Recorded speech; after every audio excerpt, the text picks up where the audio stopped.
Hello everyone and welcome to this session on Linux operating system fundamentals. Here is an overview of what we are going to cover through this lab series. We have 6 labs in total. Today we are going to focus on lab 2 on detail. Lab 2, it's gonna be about user, group and permission administration.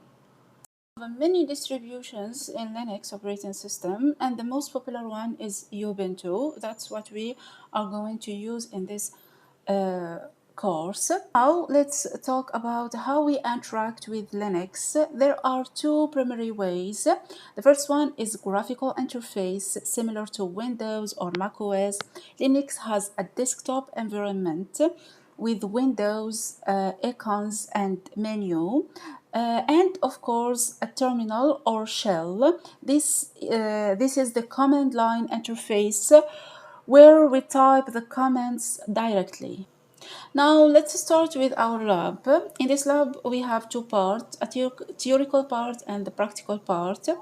By the end of this lab, students will be able to classify user types by their roles, create and modify and delete users' accounts and groups, apply permissions changes using chmod, chown and chgroup. Also configure basic sudo access, verify and validate setting using many commands.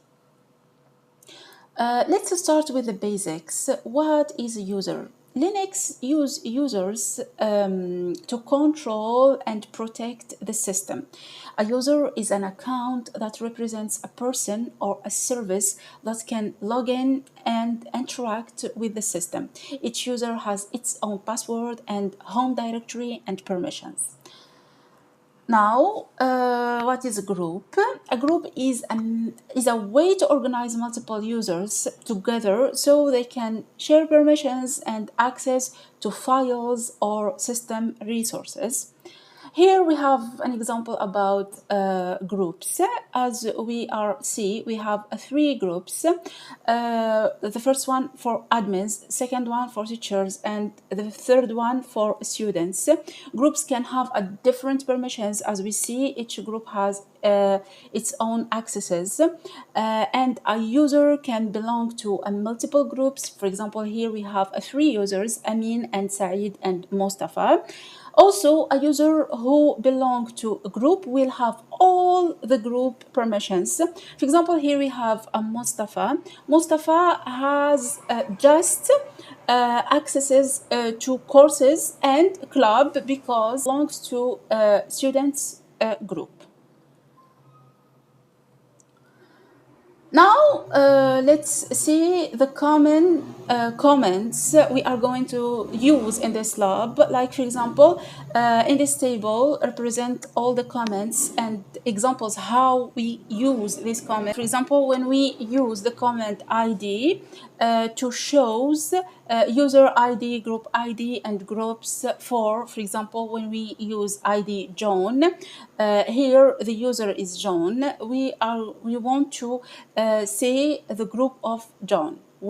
Also, we have many other comments, like for example, group add. When we want to add or delete someone or delete a user from group or add a user to a group, we use a group add, group delete, group mode. For example, when we want to rename the group developers, for example, to another name.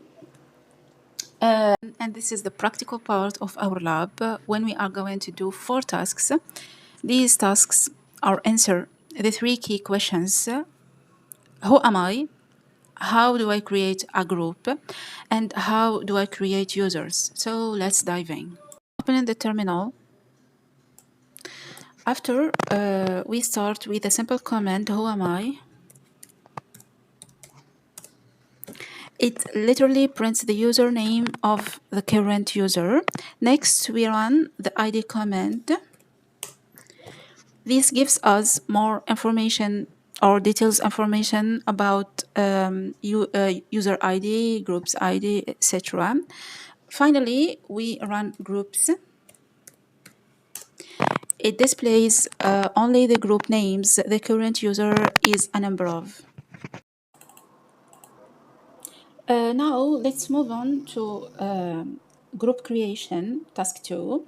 To create a new group, we use sudo group add lab group, sudo group add lab group, use sudo because creating a group is a privileged operation.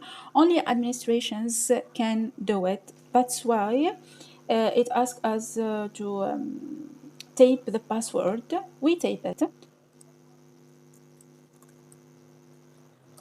After he gives us this message, group lab group is already exists. If it's not, it doesn't. He doesn't given us anything. So we try to change the name of lab group. Sudo lab group 2, for example. Lab group 2, for example. Let's create two users using a home directory and bash shell. These two users called lab user 1 and lab user 2. We follow the steps. Step 1 and user add -m -s \bin and \bash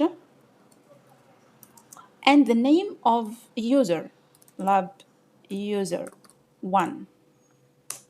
So the lab user 1 is created.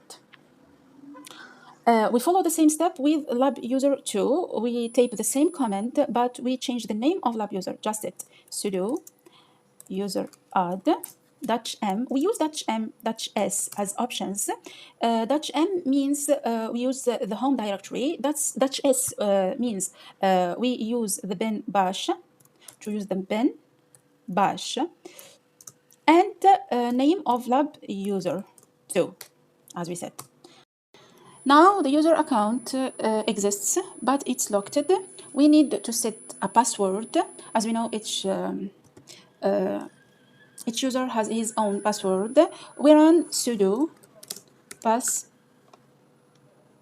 wd lab user 1, lab user 1, and he gives us the right to type up a new password.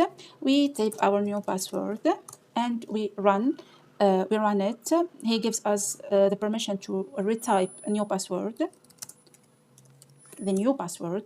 Now the lab user 1, it's already exists and ready to use. We follow the same step and we do them for the lab user 2. Now let's talk about permissions format. As we see, we have this format of permission. We have letters. We have R, W, X. For example, R for read, W for write, and X for execution. Each file has its own permissions, and each directory has its own permissions. For the three first one for user, second one for group, and the three last one for others. Of course, we can change the mode of permissions from a file or a directory. We use the command ch mode.